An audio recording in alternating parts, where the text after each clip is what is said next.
Hello students, अब तक की क्लास में आप लोगों ने पढ़ा है national income and it's aggregates के अंदर कि डोमेस्टिक ट्रेजरी क्या होती है कंट्री की, इकोनॉमिक ट्रेजरी क्या होती है और वो पॉलिटिकल बाउंड्री से कैसे अलग है, नॉर्मल रेजिडेंट क्या होते हैं और वो नॉर्मल रेजिडेंट और एक सिटीजन में क्या डिफरेंस हो सकता है या होता है। ठीक है, इसके कुछ एग्रीगेट्स हमने पढ़े थे। तो नेशनल इनकम की बात कर रहे थे, डोमेस्टिक इनकम की बात कर रहे थे। तो इसको मेजर करने के जो नेशनल इनकम या डोमेस्टिक इनकम है, इसको मेजर करने के हमारे पास 3 मेथड है। ठीक है, कितने मेथड है? 3 मेथड्स। तो 3 मेथड्स में फर्स्ट मेथड कौन सा है हमारा? Income method, expenditure method, product method. ठीक है, income method, expenditure method and product method. Income method क्या है? हमने ये पढ़ा कि जो फैक्टर जो प्रोड्यूसिंग यूनिट्स हैं वो फैक्टर्स को पेमेंट करती हैं, यानी कि उनका तो क्या है, वो एक्सपेंडिचर है। लेकिन जो फैक्टर्स उस इनकम को रिसीव कर रहे हैं उनके लिए क्या हो गई, वो इनकम हो गई। रेंट हमें मिला लैंड के अगेंस्ट, इंटरेस्ट मिलता है कैपिटल के अगेंस्ट, वेजेस मिलती है लेबर के अगेंस्ट और प्रॉफिट मिलता है एंटरप्रेन्योर को। तो ये 4 फैक्टर्स ऑफ प्रोडक्शन जो हाउस होल्ड सेक्टर ने प्रोवाइड करवाए थे, हाउस होल्ड सेक्टर ने, उन्हें उसके बदले में इनकम रिसीव हुई। किस फॉर्म में? Rent, wages, interest and profit. ठीक है, तो वो जो इनकम उनकी हुई, उससे जब हम नेशनल इनकम को मेजर करते हैं, मापते हैं, तो उसे क्या कहा जाता है? Income method. तो इनकम मेथड में हमें सबसे पहले एक चीज ध्यान रखनी है, एनडीपी एट फैक्टर कॉस्ट। कैसे कैलकुलेट करेंगे हम? NDP at factor cost.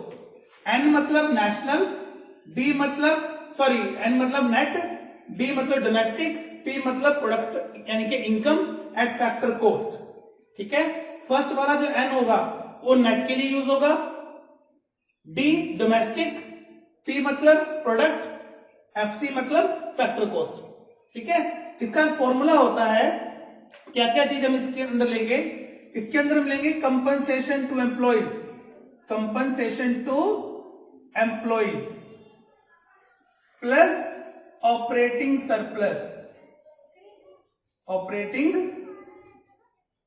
Surplus, and third one is mixed income. अब इनके बारे में हम डिटेल से पढ़ते हैं कि होता क्या है।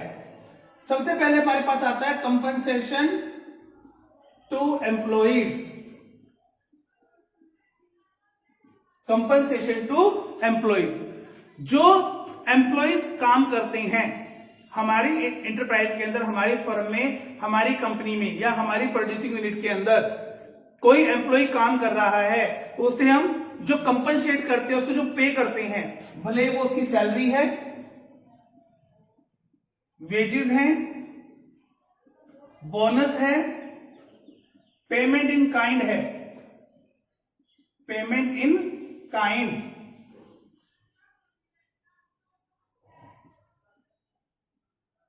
पेमेंट इन काइंड से क्या मतलब है?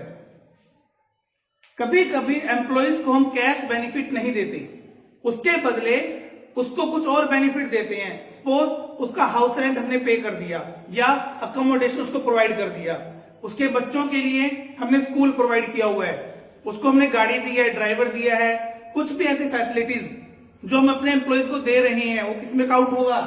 पेमेंट इन काइंड में। क्लियर हो गया? पेमेंट इन काइंड के अंदर वो काउंट होगा। तो salary, wages, bonus, payment in kind, और इसके अंदर हम क्या ऐड करते हैं?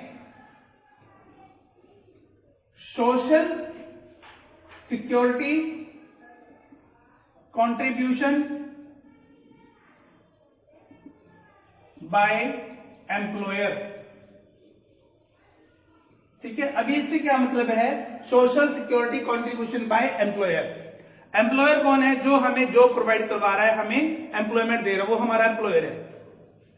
सोशल सिक्योरिटी कंट्रीब्यूशन जैसे प्रोविडेंट फंड होता है। ठीक है, प्रोविडेंट फंड में जितनी मेरी सैलरी है, बेसिक सैलरी जितनी मेरी बनती है, उसका एक मिनिमम परसेंटेज, सपोज की 10% मुझे सेविंग करनी है प्रोविडेंट फंड के अंदर। ये गवर्नमेंट लॉ है, गवर्नमेंट के रूल है ये। ठीक है, तो जितना मैं सेविंग कर रहा हूं, 10% मैंने सेव किया और मेरी बेसिक सैलरी का 10% मेरा एम्प्लॉयर मेरे अकाउंट में डिपॉजिट करवाएगा। उसे क्या बोला जाता है? Social security contribution by employer. और सब किसके अंदर काउंट होता है? ये कंपनसेशन टू एम्प्लॉयज। के एम्प्लॉयज ने हमारे लिए काम किया है, इसलिए उसको हम क्या कर रहे हैं? पे कर रहे हैं। समझ आ गया? क्या क्या काउंट होगा इसके अंदर? Salary, wages, bonus, payment in kind, social security contribution by employer. कोई भी पेमेंट, कोई भी बेनिफिट अगर एक एम्प्लॉय को मिलता है उसके एम्प्लॉयर से, तो किस में काउंट होता है? कंपनसेशन टू एम्प्लॉयज के अंदर। Second one is operating surplus. Operating surplus. Operating surplus में क्या काउंट करेंगे हम? ऑपरेटिंग सरप्लस में हमारे पास आता है profit plus rent plus interest. ठीक है? Profit plus rent plus interest, ये किसमें काउंट होगा? ऑपरेटिंग सरप्लस में। हमने अभी क्या पढ़ा? हमने पढ़ा कि प्रोडक्शन के 4 factors of production. 4 factors of production, उनमें से एक था लेबर। लेबर को हमने क्या पे कर दिया? वेजेस। ये सब वेजेस के फॉर्म है।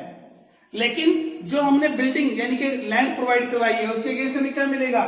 रेंट मिलेगा। क्या मिलेगा? रेंट मिलेगा। जो कैपिटल इंट्रोड्यूस किया उसके अगेंस्ट क्या मिलेगा? इंटरेस्ट मिलेगा। प्रॉफिट किसको मिलेगा? एंटरप्रेन्योर को। अब प्रॉफिट के अंदर यहां 2 चीजें आती हैं। प्रॉफिट अगर अकेला गिवन है, हमें टोटल प्रॉफिट गिवन है तो हम प्रॉफिट लेंगे, लेकिन कई बार प्रॉफिट के टाइप्स होते हैं हमें गिवन। ठीक है? क्या क्या टाइप्स होते हैं? इसके अंदर आता है अनडिस्ट्रीब्यूटेड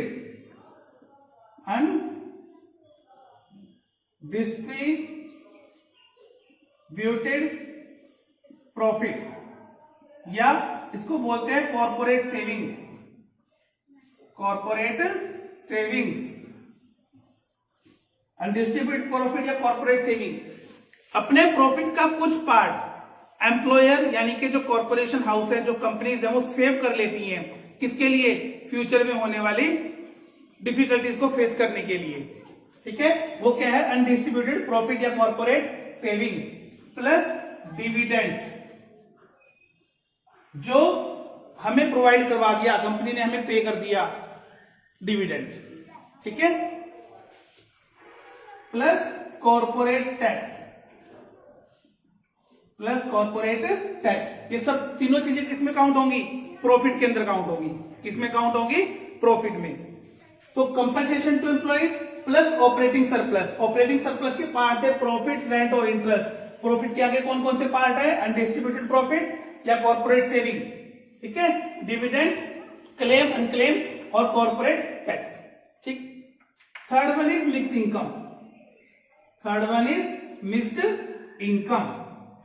मिक्स इनकम क्या है? अब ये तो वो लोग हैं जो दूसरों के लिए काम करते हैं या जिन्होंने फैक्टर प्रोवाइड करवाए रखे किसी इंटरप्राइज को, तो उन्हें इनकम मिल गई। ठीक है? लेकिन जो छोटे छोटे एम्प्लॉयमेंट करते हैं, जो खुद के दुकानदार हैं, छोटे छोटे दुकानदार, उन्होंने सभी फैक्टर खुद इंट्रोड्यूस किए हैं। लैंड यानी कि शॉप उनकी घर की है। ठीक है? प्लस वो खुद वहां लेबर करते हैं, पैसा उन्होंने खुद लगाया है, और एंटरप्रेन्योर तो खुद है ही वो। ठीक है? तो उन्हें अपनी सर्विस के बदले, अपने फैक्टर्स के बदले जो खुद को मिलता है, यानी वो अपने आप को पे करते हैं। सपोज कि मैं अपनी शॉप में खुद काम कर रहा हूं, तो सैलरी में किसे पे करूंगा? अपने आप को सैलरी पे करूंगा ना। ठीक है? मेरी खुद की बिल्डिंग है जो मैंने अपनी शॉप के लिए लगा रखी है, उसका रेंट किसे मिलना चाहिए? मुझे मिलना चाहिए। ठीक? खुद का जो कैपिटल, खुद का पैसा जो मैंने इन्वेस्ट किया हुआ है, उसका इंटरेस्ट किसे मिलेगा? मुझे मिलेगा। तो इस सबको मिला के क्या बनी? Mix income. इन सबका टोटल जो हम किसी आउटसाइडर को पे कर रहे थे, अब वो आउटसाइडर को पे ना करके हमने अपने आप को पे कर दिया। यानी कि एक बिजनेसमैन ने खुद को पे किया है, उसे क्या बोला जाता है? Mix income. क्या बोला जाता है? Mix income.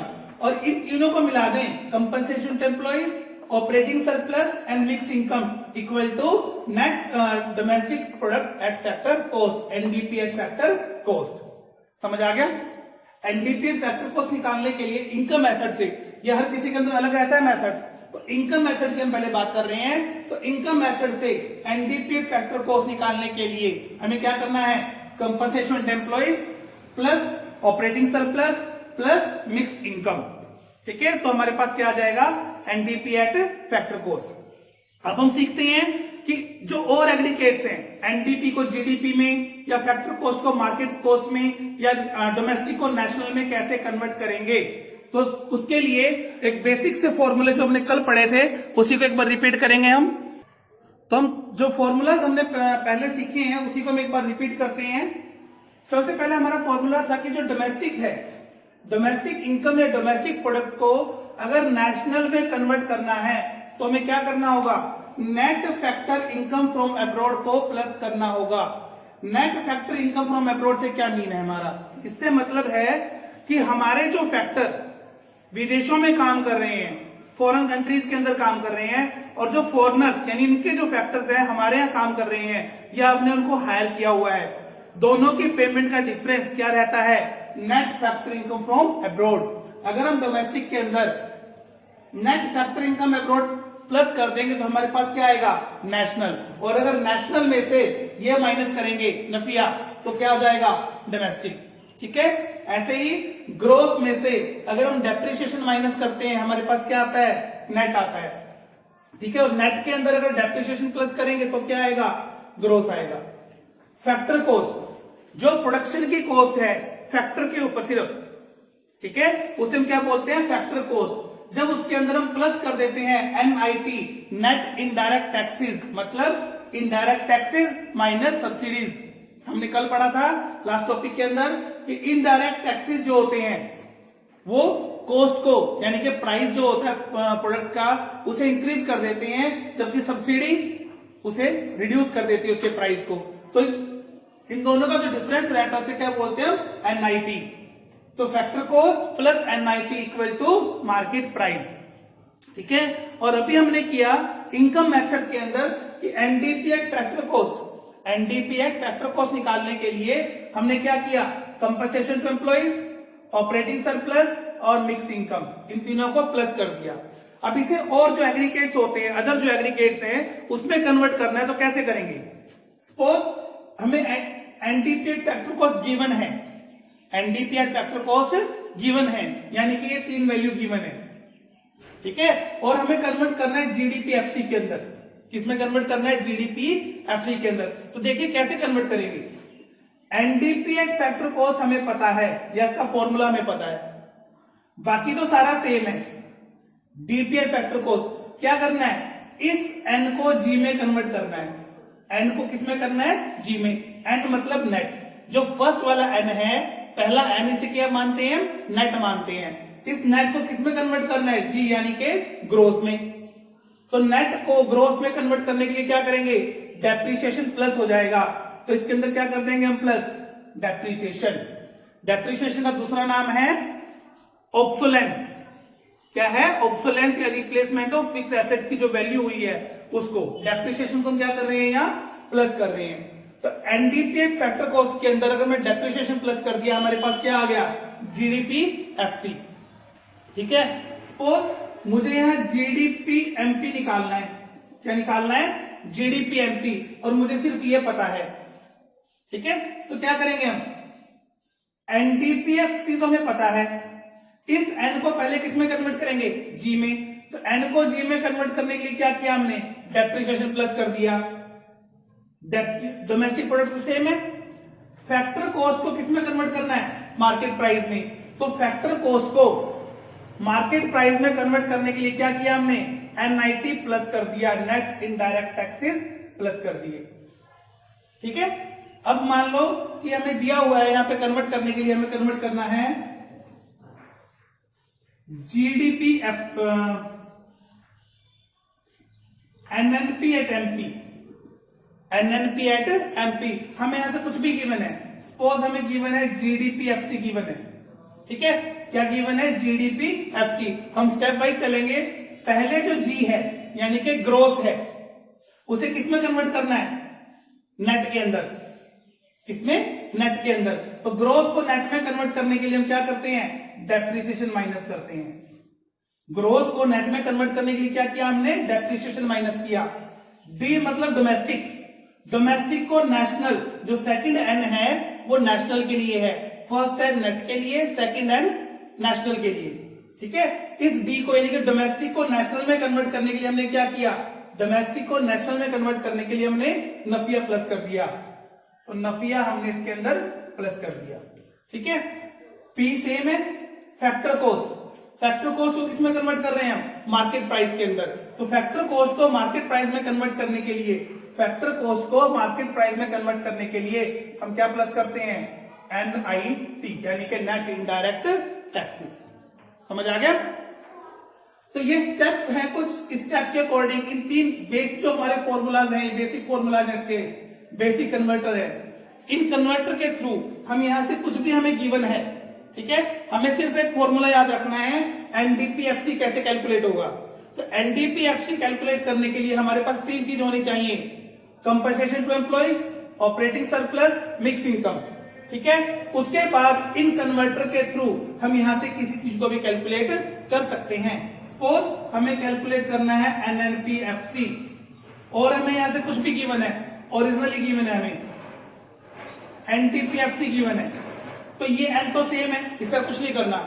इस D को, सेकंड वाले D को इस N में, मतलब डोमेस्टिक को नेशनल में कन्वर्ट करना है। फर्स्ट N किसके लिए होता है? नेट के लिए, सेकंड N नेशनल के लिए। तो डोमेस्टिक को किसमें कन्वर्ट करना है? नेशनल में। तो डोमेस्टिक को नेशनल में कन्वर्ट करने के लिए हमने क्या प्लस कर दिया? Net factor income from abroad. Factor को सेम है, कुछ करने की जरूरत ही नहीं है। ठीक है, तो स्टेप बाय चलेंगे हम, 1 by 1। खिचड़ी नहीं बनानी है, ना रट्टे मारने हैं, बड़ा सिंपल सा कंसेप्ट है। इन तीन चीज को ध्यान में रखना है कि डोमेस्टिक को अगर नेशनल में कन्वर्ट करना है तो नेट फैक्टर इनकम प्लस कर देंगे फ्रॉम अब्रॉड जो आई है हमारी। ग्रोथ को नेट में कन्वर्ट करना है तो डेप्रिसिएशन माइनस करेंगे, और नेट को ग्रोथ में करना है तो प्लस हो जाएगा डेप्रिसिएशन।